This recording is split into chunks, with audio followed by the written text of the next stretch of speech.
there's a couple things. I mean, there's I've been around for some years, and there's always you can always look back at a few things. Um, but I can tell you, I wouldn't be here chatting with you if I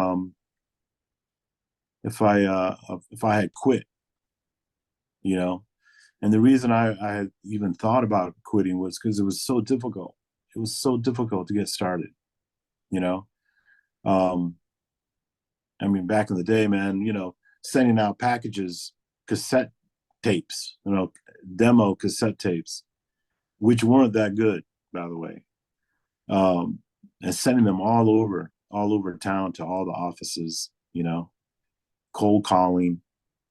Hey, did you get my package? Man, I mean, I think about it, it was so innocent. I didn't know you couldn't do that. That you weren't supposed to do that.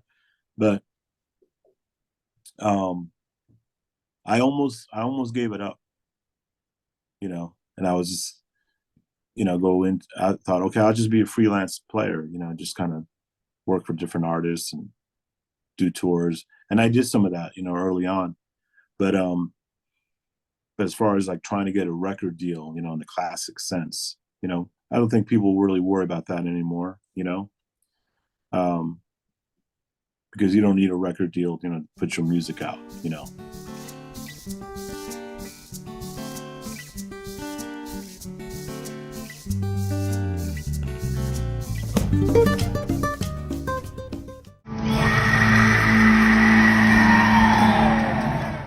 Listen to the vibes. Welcome, everyone, to another episode of Listen to the Vibes. I'm very happy to welcome Mr. Juan Carlos Quintero. And this guy can play some guitar. And I believe I was reading you signed with a new record company. Well, thanks for having me on. It's a pleasure to be with you. And yeah, you may have read that I partnered with a new management. That was really the recent. Okay. Yeah, that's the recent announcement that went out. Um, I'm now managed by Amy Worthington in LA, and she and I have a nice history. We've done work together over the years, and she runs King Crimson's Robert Fripp's world in the U.S. with merchandising and basically label operations for them. And there's many layers to it. I think I got it right, but yeah. So she's involved with those guys and other artists like them. And when we sat down to talk about management, she's not really in the jazz world, which I thought was great. I said, yeah, let's do it. Because to me, that kind of opens it up a little bit. We're not confined by this is how we do it in the jazz space. We're not, that doesn't even come up. It's just, this music is for it's just for people. Really, it's just. I mean, when I play, I see everyone in the audience. It's not just one thing, which is better. So to work with Amy in this way is really gratifying because she also shares that view that it's just music for people. Our demographic, of course, is adults. More adults gravitate to this kind of music, but there's exceptions to that. So that's really the announcement. Is just her and I coming together. I'm happy for that. Just thrilled to work with her. She's more of the prog rock world, where Yes. I mean, that's kind of like jazz in a way. I mean, it's different. Yeah, and I love what comes from that side of it. The prog rock scene. Love it. My thing is more, when you get into Latin rhythms, because everything is rooted in the dance, in the form of dancing. So when we hear merengue, as a genre, you're really hearing the name of a dance. When you hear rumba, that's a dance. A cha cha cha, that's a dance. A cumbia, there's a pretty big list there. You're always referring to the dance. So if I did anything that was kind of in the prog rock side, it would it would interrupt the dancers and how people perceive those rhythms, you know. So they tend to be more groove. They tend to be more about the dance, you know. So while I love the whole prog rock scene, I don't know if I could throw in a tune, you know, with an odd meter in there or something like that, you know.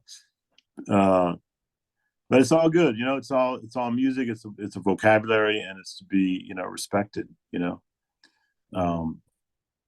Because when I see those guys, you know, King Crimson, when I see them do it, man, it's a thing, you know. It's disciplined, it's studied, you know, and you just can't sit in, you know. You just can't just appear and just start sitting in with those guys. You have to know what that vocabulary is and what their conversation is about, you know. Yeah. It's super impressive, super impressive. Oh yeah. But yeah, but that's where Amy comes from as far as like a model, you know. Certain artists that she's worked with for years, you know. John Paul Jones, guys from Yes, you know. It's pretty cool. The California Guitar Trio, she's worked with them as well. And yeah, it's a good you know, family of great talent. So when she was, you know, interested in taking me on, and I kind of don't fit in that world, I thought it was really interesting, you know, and I embraced it. So let's do it. Yeah, you know, let's make everyone crazy. Well, tell us a little bit more about you. Well, you know, I started out like most players, just, you know, really for me it was the music on the radio, you know, and got into the rock thing really early on, you know, in junior high. At the time, you know, you didn't, you know, the young kid, you don't realize that in the early '70s that rock was a new genre, that, you know, what you were getting into was something new, you know. And it's pretty wild to think about, you know, that, you know, those bands were all the bands that were happening back then. Um, you know, it was all a unique sound that's being developed. Um, Record companies were pushing this out in a new way, you know. Um, you know, by the time the early '70s came along, you know, radio had found its way, you know, to format rock. And I remember FM music meant, man, that you were going to hear some longer tunes, and you're going to hear more sophisticated cats, you know. But AM radio meant it was all pop, shorter, you know, radio edits, you know. And there was like this distinction. And socially, I remember, like, you know, your friends were kind of defined by, are you an AM cat or are you an FM cat? You know, are we going to hang? You know, how is this going to work? You know, so it was a great time to come into music, you know, because there was so much going on. And you know, to learn the songs from radio meant you were shedding, you know. So if you wanted to learn how to play Chicago or Steely Dan or Elton John or Billy Joel, man, it meant you had to take guitar lessons, you know, unless you had an amazing ear that you could hear what was going on, you know. But in terms of learning the language, it kind of pushed forward this whole idea of, well, you got to figure this out, you know, you got to study a little bit. And so that was my path. It wasn't really unique.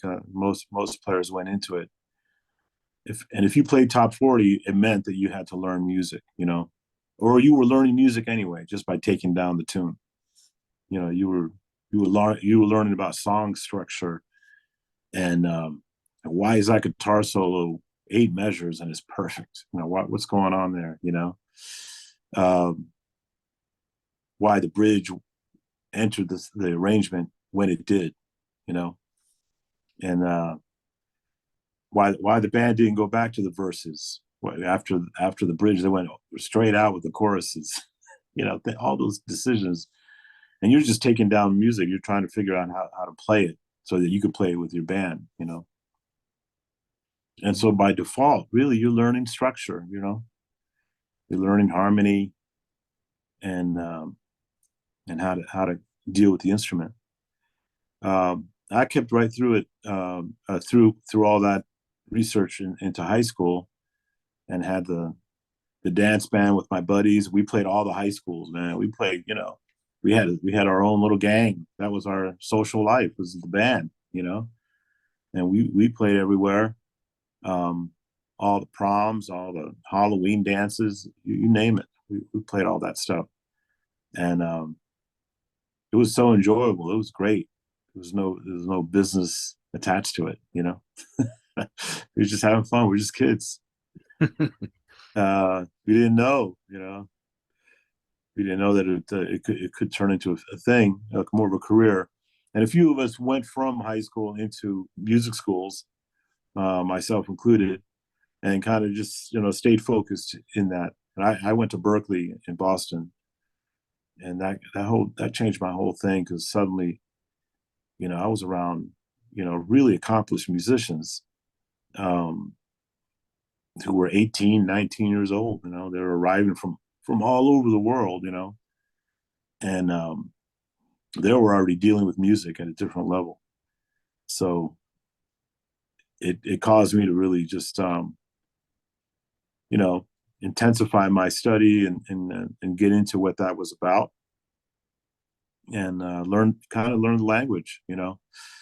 Um, so yeah, I went through Berkeley and in Boston, had a good experience. I was around some great teachers. A lot of teachers there are, you know, recording artists. They're touring musicians. You know, they're on the summer, they'd step out and do shows and festivals and things like that. So you really felt like you were learning from guys who were doing it, um, at a very, you know, very high level. Yeah. So you kind of, you know, just subtly, or maybe sometimes not so subtly, it would tell you, you know, man, you got to shed, you know, you try to hang with these cats. You better, you know, better humble yourself and just try to figure it out as best as you can, you know. Was it intimidating? I think it was. Yeah, I Yeah. think for me it was intimidating. I came out of right out of high school into that environment, and I was playing top 40 music, you know. So I didn't have a lot of training per se, to prepare for music school, you know. And so I started really from the ground level.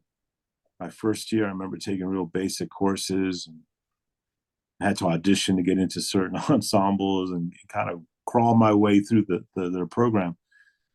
And it was all about the opportunity to play with better musicians, you know, Yeah. because when you do that, you grow, you know.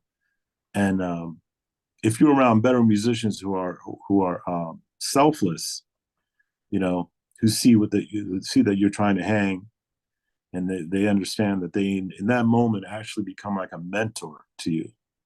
You know, no one says it, but it's sort of like that. And then there's other musicians that don't want that role. They want to play with other musicians that are better than them, and they want to participate with a younger guy at an earlier stage in their development. And you know, so they may not pay attention to that moment, but they're paying attention to the moment that they want to have, they want to experience with a better musician. So there was a lot of that going on. It was just a matter of finding those players that were, you know, generous, you know. And so I was fortunate to find a lot of those kind of musicians. I still feel that today.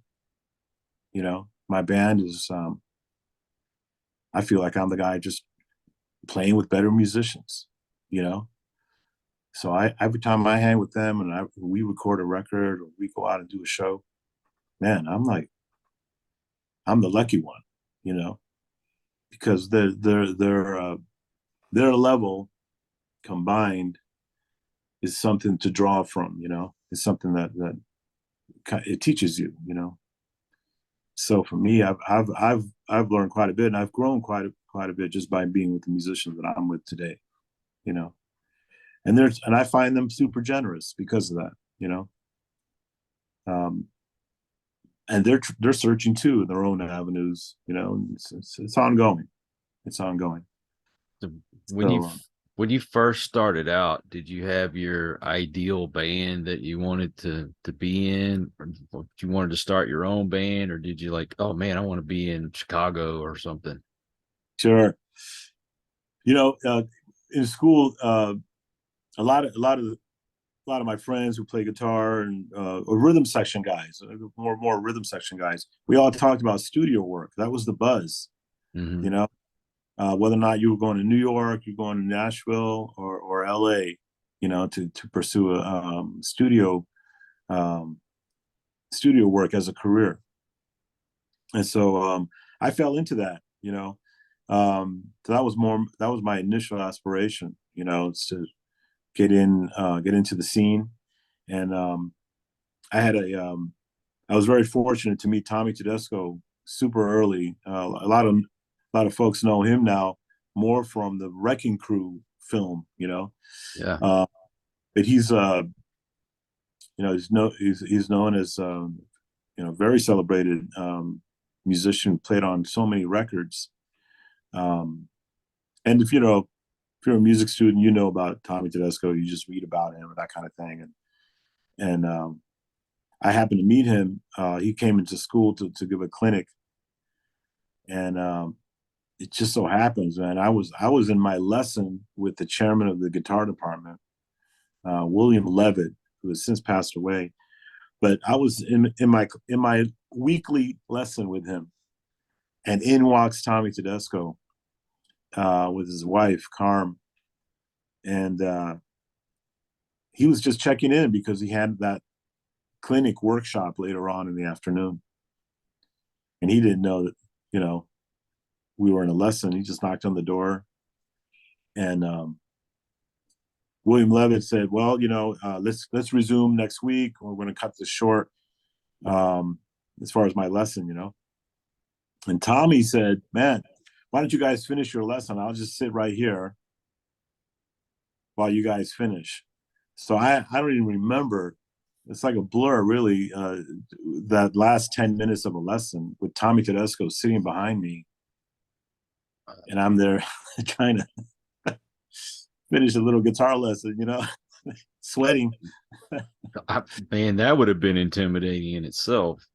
Yeah, so those kind of things happen at Berkeley, where the cats show up and all of a sudden you're around them. You've been reading about them or hearing about them for so long. And suddenly, man, there he is. And he's, big man, big presence, and he's just there in the room with you, and he's sitting behind you. He's back there and you're trying to finish a little guitar lesson. Man, it's crazy when I think about it. But he wanted to, hopefully the story is not boring, but for me, it was a moment that was kind of like a pivotal moment in so many ways, because he wanted a tour of the school. And so my teacher volunteered me to do that.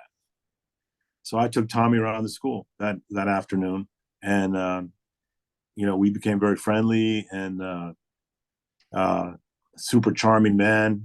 Just a lot of fun, and so he offered to do the same for me when I came to LA, and he gave me his phone number. Man, and when you're a kid and a guy like that gives you his phone number, you're going to stare at that phone number for months before you even try calling. Yeah. Because what do you say? Where do you start?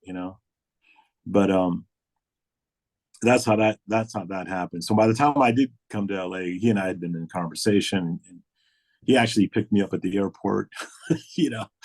That whole thing, man, and it was beautiful. He was my mentor, and he took a liking to me and saw what I was up to, and got me into some working situations and introduced me to the scene, you know. Um, but I quickly found out that the studio work really wasn't for me. I thought it was. I thought it was going to be the thing, but it turns out it wasn't, you know. Yeah. And but he opened the door for me to learn what that is, you know. And I think he kind of knew. I think he kind of knew that it wasn't for me. That I had another route that was available, and it was something that I would pursue, you know. And that's really to write music and get my own thing going. There were some sessions where he would tell me, you know, he was like, yeah, this is cool. He would point to the orchestra, you know, or a small ensemble, whatever it was. Back at that time, everything was recorded live, you know. It was not like today, you know.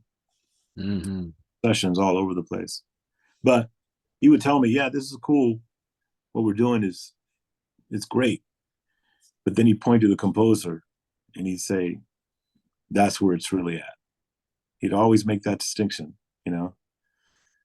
And I was super young, and it's, you know, that's very impressionable, you know, like, why did he keep pointing to the composer every time, you know?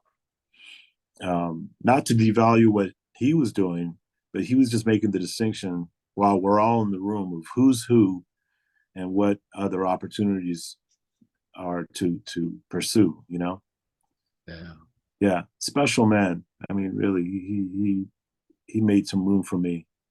And it was, you know, shortly afterwards, I learned that he was doing the same thing for a lot of other guys. It wasn't just me. I mean, that's how generous he was. You know, he wasn't intimidated or threatened, I should say more accurately. He wasn't threatened that we were coming in to take his work. No, that was off the table. He wasn't worried about that, you know. But he was in the guitar club and he loved guitar players, you know. He thought that was a special thing, and he would educate you as far as how to handle business, how to handle yourself, you know, and what the hierarchy is in a session, you know, what that's about, what the do's and don'ts, you know, of that.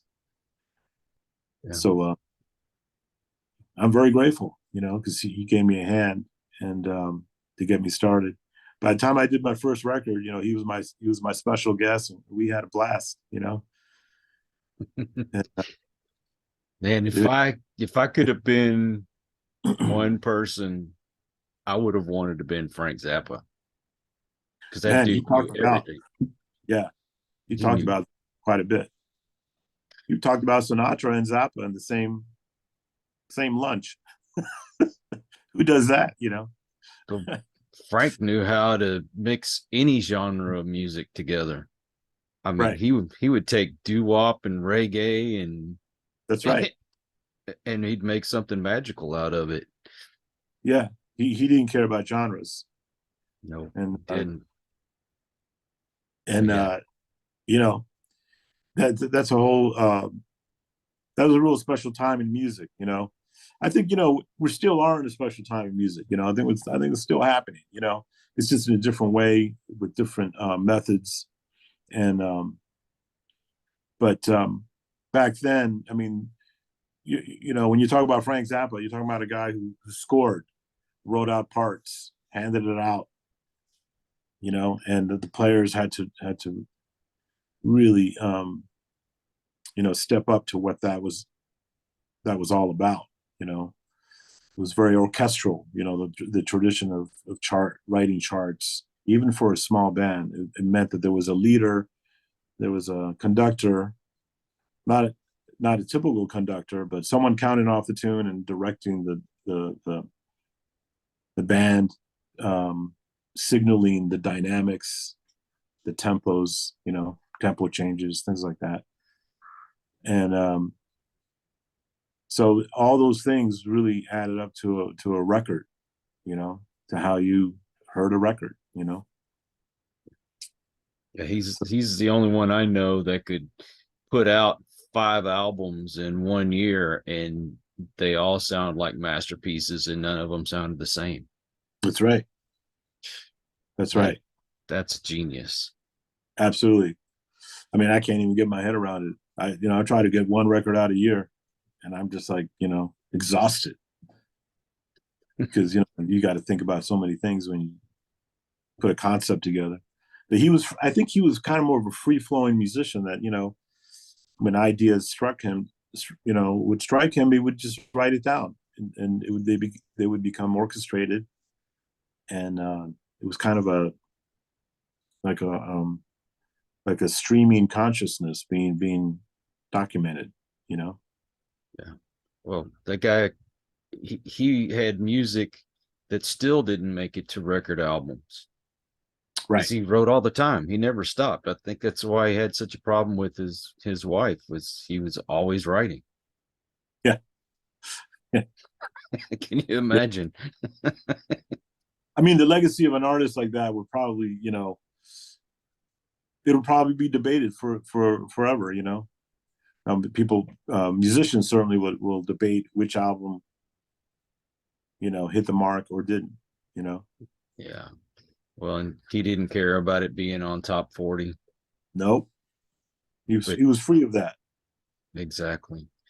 It's funny because when I think of an artist like that, he was basically, he was like a legacy artist before his time to be a legacy artist. Because usually a legacy artist would just do whatever they want, and they're not worried about charting anymore. They're just already there, so they're just doing interesting things. Yeah. So his biggest hit was a song that he actually wrote for his daughter. It was a top 40 hit that really didn't sound like a top 40 hit, but it sounded like a top 40 hit. Right. If that makes sense. Yeah. But He, but stacked with irony. It was always stacked with irony. Right. I mean, Valley Girl was his biggest hit to date, Yeah. and it wasn't even his song. I mean, it was, but it was for his daughter. Right. It's for his daughter. Yeah. Crazy. But he was poking fun at the whole system, and just Yeah. So yeah. But but hang with Tommy, you end up hearing about those guys because they would hire him. Maybe you could have ended up being one of the Swampers. I mean, I remember doing a couple sessions with him. There were only a couple that I actually did like that, but he would tell me, man, I got the session coming up with John Williams. And John Williams would write a part for him. Oh wow. Yeah, and I just remember being blown away by that. Like, man, how does that happen? Man. Yeah. So but it's pretty cool. What is? I mean, because you have like more jazz, and you have the classical Spanish guitar music. What's your favorite to play, or do you have even a favorite? Lately, it's been the electric. My last year's record was a jazz guitar, and the one we're just about to put out in August, it's basically a part 2 of that, and it's with the same electric guitar. And I'm enjoying that. That's kind of where I started, and it lends itself really well to the kind of sound I'm working on these days. We're already talking about next year's record, what that's going to be. So I think it's going to go back to the nylon guitar, because there's certain pieces that are now emerging. There's just little bits that I'm kind of checking out, and they have to be developed. But they seem to work a lot better with nylon guitar, the Spanish guitar. But I like both so much that the golden rule is you need to pick one sound if you're going to be an artist. I feel like I'm breaking the rule a little bit. Years ago, I had a manager who would talk to me about that. Man, you got to just pick one guitar, and it's the same guitar every time, which I did actually for years. I took that advice. He would say, man, BB King, I'm sure he plays an acoustic guitar on occasion on the bus, but we never see him do that. Right? There's a lot of guitarists out there who can pick up either one and make it sing, and didn't necessarily have to be that one sound. Okay, let's take somebody like Carlos Santana. Okay. Yeah, Look how he's changed throughout the years. The older he's got, it's changed quite a bit. yeah, it has. He's kind of got into a little bit of alternative music and Mm, some hip hop style music, that's right. and some of it will be your mostly it's electric guitar, but he gets into playing an acoustic as well. So, Yep. I mean, Yeah. do you think he's the exception to the rule, or is he making the rules? I think it's a little of both. You know, it's interesting you brought him up. I think it's because he's a legacy artist, you know, and so he could do whatever he wants. You know, it's so if he did his next record of all Spanish guitar, nylon string only, it would be like an event, you know. Everyone would check it out because of that decision, you know. Um, I mean, I hear him as a blues musician first and foremost, you Right. know, and his sound is beautiful, man. It's a signature. It's just wonderful, you know, what he does. And but I think he can, you know, kind of break the rules and set the rules. You know, he's kind of like Miles Davis, you know, in that way. Very true. Very Yeah, true. because like And Miles, man, I think everyone got to the point like, what's he gonna do next? You know? then he takes a kid, Neil Sean, and because what Neil Sean started playing with him at 16 years old, Yeah, it's remarkable, right? and now Neil Sean, you don't really know him much more outside of Journey. Do you imagine I don't see him being able to change like Carlos could change, which is weird. Yeah, yeah. I think those hits kind of just pull you into like, you know, you got to replicate the sound of those hits. You know, it's a good problem. You know, Well, kill okay, guitar player.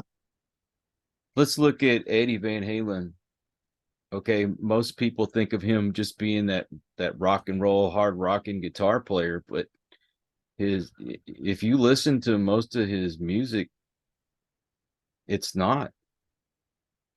He played he he played some Spanish guitar. He played Mm-hmm. he would play like 1920s style music sometimes, and Yeah. there I can't remember with them being two albums that even sounded the same outside of when he got Same Hagar. Yeah, I mean, he's like, I think like his foundation is more like a classical guitarist because he Um, like a lot of players, especially in the more in the metal scene, their dexterity, you could tell, man, that there's a discipline there, you know. And if you unplug the guitar and just have them do them on a classical, it sound just as great, you know, because they you could tell fundamental part of it is all there. With Eddie, I would always see that. I would hear it too, because he'd play like counterpoint, you know. You could tell he studied or just at least listened intensely to classical composers. yeah. Yeah, it's He almost like a harpsichord. You know, when I hear his solo, I kind of hear like this harpsichord solo. It's all, you know, arpeggios descending down or upward, and so it kind of gives it away. You know, he's got a classical ear, and I think I remember hearing about something like that he had a classical background. I wouldn't Um, doubt it. yeah, because the notes are real precise, even though it's free. You know, the way he played, man, it was so free. You know, it's so beautiful. But when he landed wherever he was going, it was precise. It wasn't sloppy, you know. And don't get me wrong, I love Eddie Van Halen. I thought Rick Emmett was better than him. Oh man, he was like kind of he was before Eddie, you know, in terms of, well, I would say I would put it this way, Yeah. in terms of creating what metal guitar playing could be, you know. Yeah. Well, Triumph did start playing in what, the early 70s, where Van Halen started more like mid to late 70s. I know Right, Van Halen 1 came out in 78, but they had been on the club scene for a few years. right, right. But I thought Rick was a better guitar player. Yeah, just a little different, but yeah, I think Eddie just went. He redefined it with the tapping. That was kind of like new vocabulary for a lot of players. Right. But Um, Rick did it with one hand all the time. yeah, yeah, the pull off style was already in play. Yeah, I know. And I heard those guys. There was like a reunion, right, or something like that. It was, Um, they were supposed to re-release, I believe, the 82 US, or was it 83, 82 or 83 US festival. oh, Um, okay. and they were celebrating the anniversary. So it must be 83 Oh, because it's okay. just now coming out. I gotta look it up again. That's one guy I would love to meet. Him and Steve Vai. Yeah, man. I haven't had the pleasure of meeting either of them. I love their playing. Love their playing. It's great. Well, I'm getting closer because I've met a few guys that have played with Steve Vai and some guys that have played with Frank Zappa. So I'm like, that's just, I'm going to meet Steve Vai one day. It's gonna happen. It's gonna happen. By association, right? These things kind of happen, right? They kind of pop up, and just because you're in the scene, yeah, and you have a different access, because of your show, that I think was kind of interesting. Well, I have such a love for music. I'm not stuck on just one style. I mean, when I was growing Great. up, I I listened to what my grandpa was listening to at the time, which was your Hank Williams and uh that's Tom T. Hall was one of my favorites. Oh, Roy nice. Clark, Buck Owens, Yeah, there you you go. know, that Yeah. was the music I was growing up on. And then my mom, she was listening to John Denver, and my dad loved Bobby Vinton, and but they both loved Bobby Vinton. I remember Bobby Vinton. Yeah, man. they loved Jan and Dean and the Beach Boys and that kind of thing. And then my cousins introduced me to the Beatles and the Rolling Stones and the Who. There you go. And my love for music has just stemmed from all those different genres. And I got into jazz for a while and classic music, and I get to meet all these great musicians. They introduced me to great musicians. Yeah. I mean, I've had Billy Sheehan on the show. I've Oh had man, he's a monster, man. Shit. uh, Great. Don Daneman. Um, and I'm like you, when he gave me his phone number, it took me a long time before I ever contacted him because I mean this I love the Circle. They're always on Yeah. my playlist when I'm traveling. Oh, nice, nice. And to meet him, uh Yeah, that's that cool. that was, I can't even describe it. But and then Jeff Cotton, I don't know if you know Jeff Cotton, but Don't. he played with Captain Beefheart. He was the original guitar Yeah. player. Okay. Wow. It's going back. and and it took me a while before I ever messaged or called him, because it's like, how do I talk to this guy? Right. Where do you start? Because we're all fans. So if you're a fan, you're like, man, okay, how am I gonna go about this? Yeah,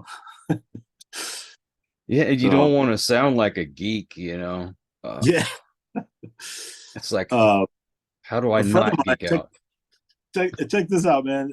This is coming up next week. Al DiMeola is going to be in town, and we have a mutual friend, and so introductions were made. And so Al invited me to the show.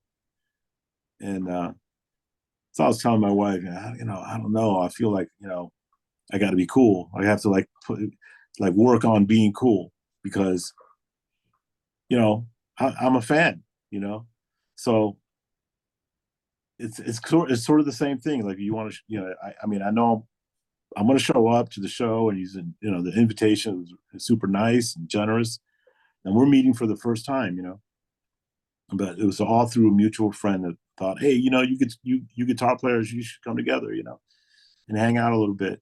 And so that's what we're going to do. But I'm already thinking about it. Like, man, I'm going to hang out with Al Di Meola, what? Yeah. I know my wife gets sick and tired of hearing me say it, but I'm like, oh man, if I get so and so on my show, I'm gonna freak out. And then when I get them on my show, and I try to have just a normal conversation, because it's like, I mean, honestly, most of these guys, they really just want to be treated like one of the guys. They don't want that praise and everything. They love that you admire them, but they don't want to be like worshipped, Yeah, And I think that's true. Well, I think that it comes down to we're all working on music. We're just trying to figure it out. No one has figured it out. you know, it's the ultimate Rubik's cube. So, well, like when I met Rudy Sarzo, there you go. I thought for sure I was going to geek out when I met him, and we had such a great conversation, and we exchanged phone numbers. I'm like, dear, do you realize that I have Rudy's number in my phone? Nice, man. That's cool. But then when you talk to him, it's just, it's just a regular conversation, and he's such a cool guy. He's such a down to earth family Yeah. man. Yeah. Yeah. It turns out we all got to do groceries, man. We all got to, we all have to run those errands, Yeah. Okay.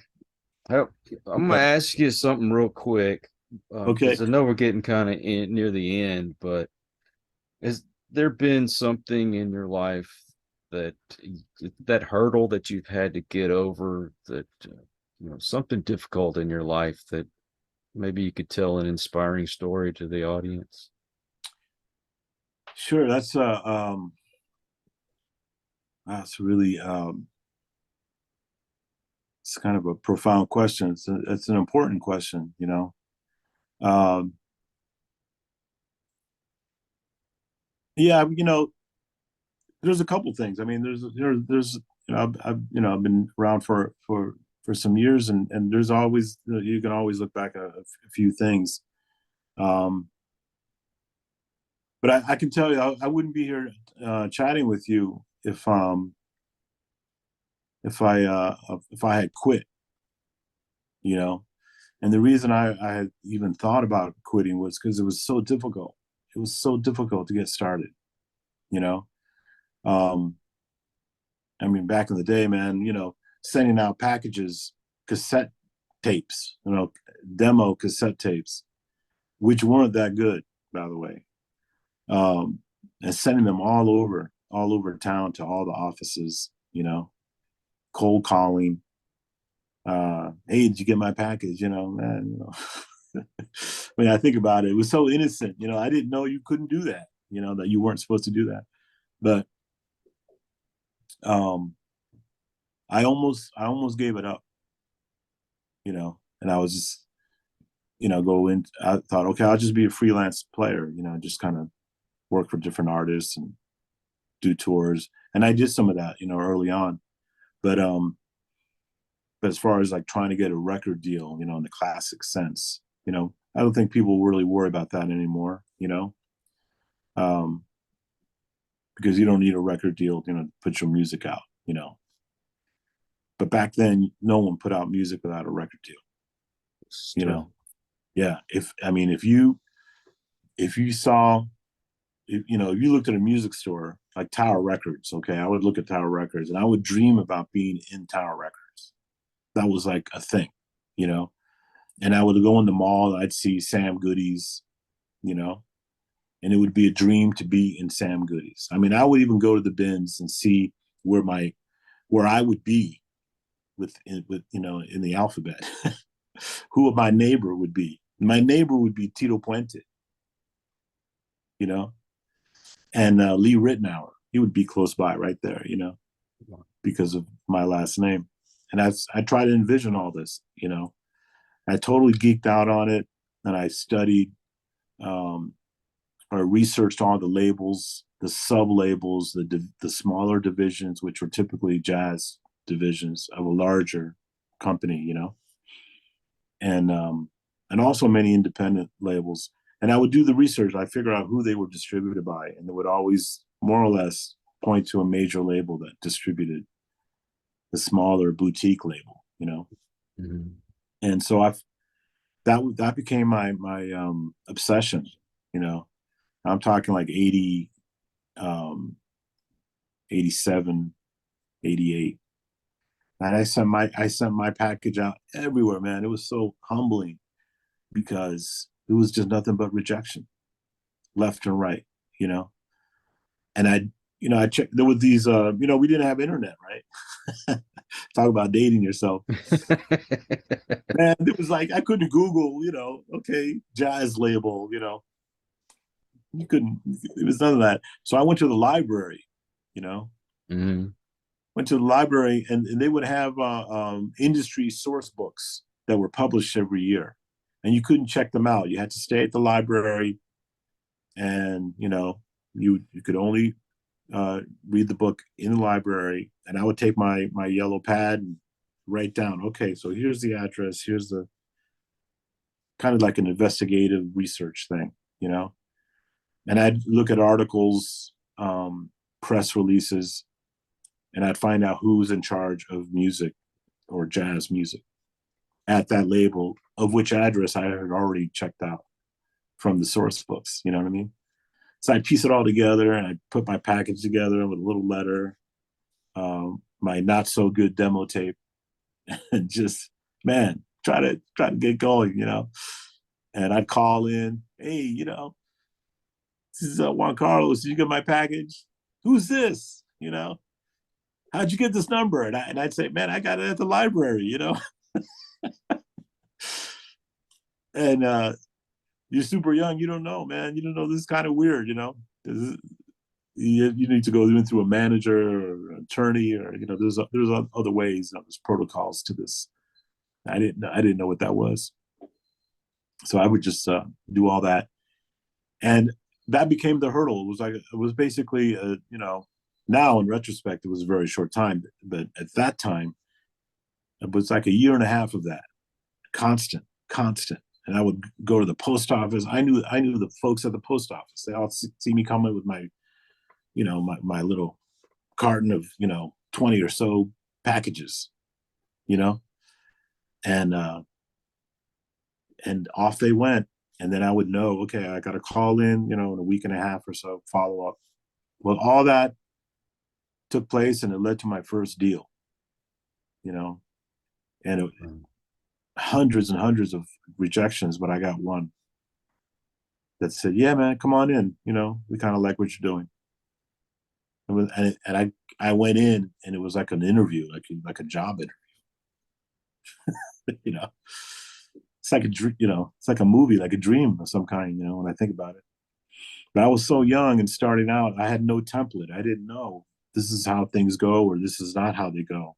I was just doing it, you know. And that's how I got started. But that was an obstacle I overcame, you know. And there was some despair along the way. You know, I would call my parents. It's not going to work out. I think I'll need to move back back home. They were in New Jersey at the time, so you know, coast to coast thing was a big consideration. You know, I would talk to a lot of musicians about it, and no one really quite knew the answer on how to do it. So it was like a big, mysterious thing, you know. And but I, you know, it was on the career path, it was an obstacle, and it was really tough. It was really tough.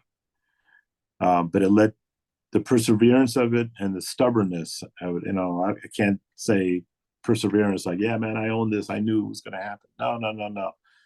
I was stubborn, and then you get past the pain. The human condition is interesting, because you get past the pain, and my tone started changing when I would call, make those cold calls to an office. My whole vibe started changing. Like, okay, I know you're going to hang up on me, but check this out. I got something to say, hold on. I would get a little more abrasive. And, my whole demeanor changed because it was so much pounding, so much, so many hits, man. You're like, okay, what else you got?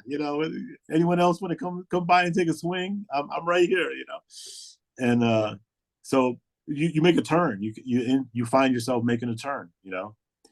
It's like a Rocky thing, It's eighth round, still standing, then all of a sudden, makes a turn. It's sort of like that, and then you're free. You're like, man, it's not going to hurt anymore. You can't hurt me, So that lesson, that experience kind of just, taught me quite a bit about, just overcoming something like that. And there's been other instances that are not career related, but on the music side, that was probably the early one that just knocked me out, and I was able to overcome it. And it turns out, the obstacle really is the industry. The audience is cool, Mm-hmm. and they're not the problem ever. It's the gatekeepers, it's the industry as a whole that makes the decision whether or not they're going to allow you to play, to be heard, whatever it's going to be. It's really that first. That's the obstacle. Right. And I think, for the younger guys, I would say, it's a matter of embracing that dynamic, knowing that the audience is there waiting for you. Because when that audience or a new fan says to you, man, I have, how come I never heard about you before? You can't answer. You can't say, well, it's because the damn industry wouldn't let me. That's not the answer.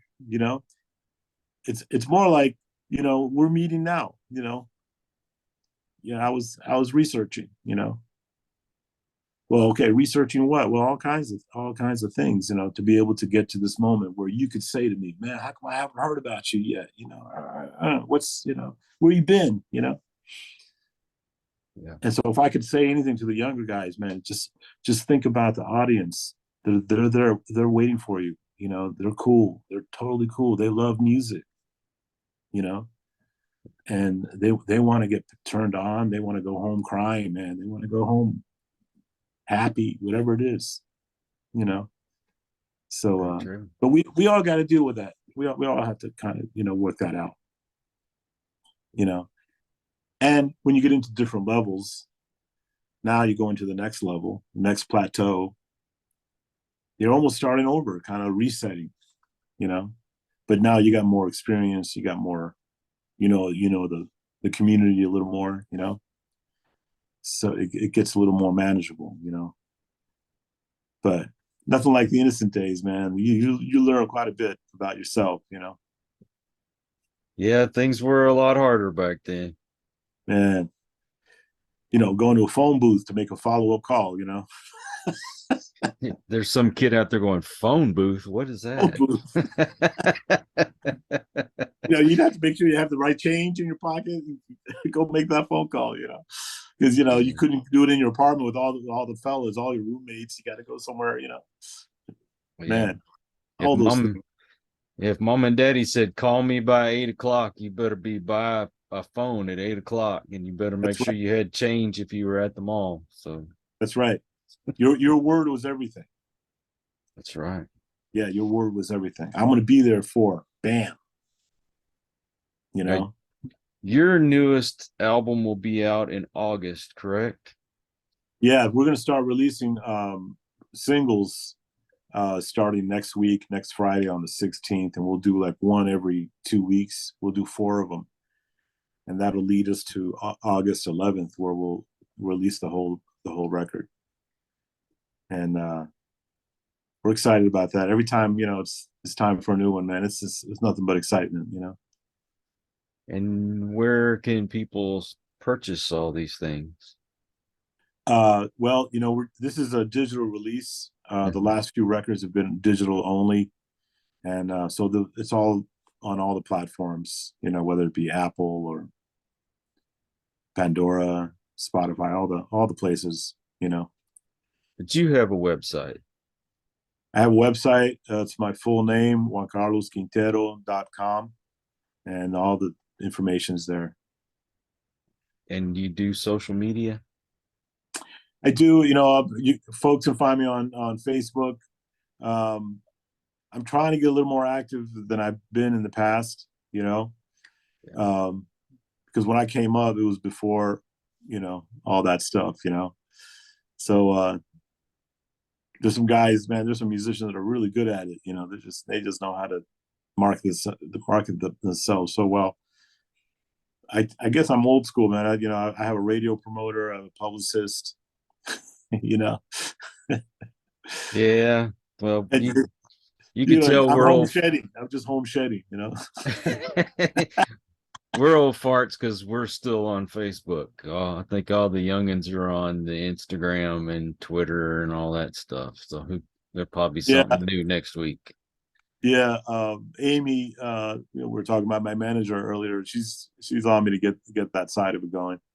But yeah, uh, people can find me online like that, but mostly on my website, and I try to answer all the emails. Sometimes it's a little overwhelming. I love it, man. It's great. It's great. There's so much interest in what I'm trying to do, and a lot of guitar players. I love my guitar players, man. I'm a fan, So, let's stay in discussion. All the guitar players out there, let's stay in that chat. Keep making great music, man. Man, thank you, man. Bless you, man. I'm trying to keep it going, and I'm inspired by all the great music we have around us. Now and of course all the great music historically. So. Well, I'm gonna put all of your links in the description of this show, and that way people can find you pretty easily. I wished I had discovered you a lot sooner because you play exactly what I love to listen to. Oh man, thank you. It's a pleasure to meet you, and I hope the first of many conversations, man. We can talk about music, so easily. Bravo to you and your show and what you're doing and the way you go about it. Man, it's beautiful. I love just having the conversation. I think people like hearing, a couple of guys talking about things we love to talk about.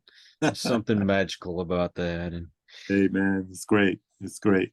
But it's been an honor, man. Thank you so much. My pleasure. Thank you so much. I hope we can do it again. I hope to see you very soon. Definitely. And I also want to thank all you folks out there. If you are new to the channel, well, come back. I hope you'll hit that subscribe button, like this, share it, and spread the word, and for my regulars out there, you guys rock because you make it possible for me to do this. Until the next one, everyone, please take care. Be kind to one another. God bless and peace.